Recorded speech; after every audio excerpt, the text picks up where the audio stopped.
Ang delivery boy naman mula sa Pasay City na si Renato, aminadong addict sa Scratch It.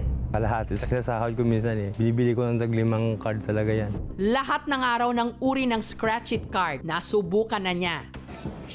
Ang tanong, nananalo ba naman siya? Isang bisis lang po, 770 pesos lang po. Meron din 70 minsan. Para muling subukan ang kanyang swerte, si Renato bumili ng tinatawag na Scratch It Red Hot 7s na card. Dito, kailangan niya lang makabuo ng 3 number 7 na magkakahilera. Ang premyo mula 700 hanggang 77,777 pesos. Siyempre, time-time tayo nanalangin. Sana manalo ng jackpot ba? Para makatulong din sa pamilya.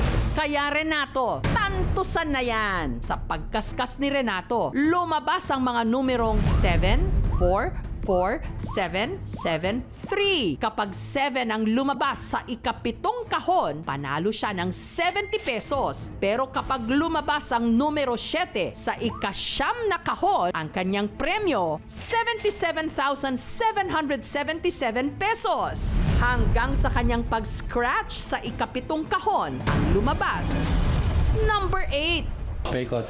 Try. May mataas. Kaya ang natitira na lang pag-asa ni Renato, ang ikasyam na kahon.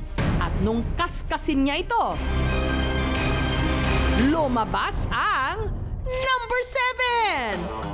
Panalo ka tay, balato, alam na. Ha?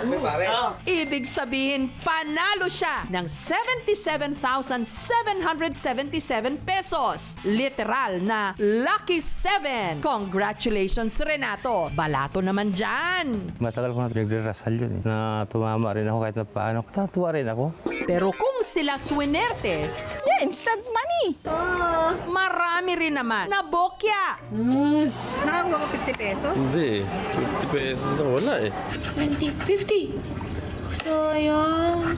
Sa bawat pagbili nyo ng Scratch It, makakatulong kayo sa charity and also doon sa aming CSR project, yung Go for Gold, na nakakatulong sa mga Filipino athletes. You want to have an instant money. And everybody wants that, right? Pero, kung gusto mong yumaman, i-enhance mo yung 2 things, patience mo and endurance. It's always a long-term game. Ang ending kasi, nag-scratch it ka, umaasa ka lang sa tsansa. We focus directly with building wealth, not with taking chances lang.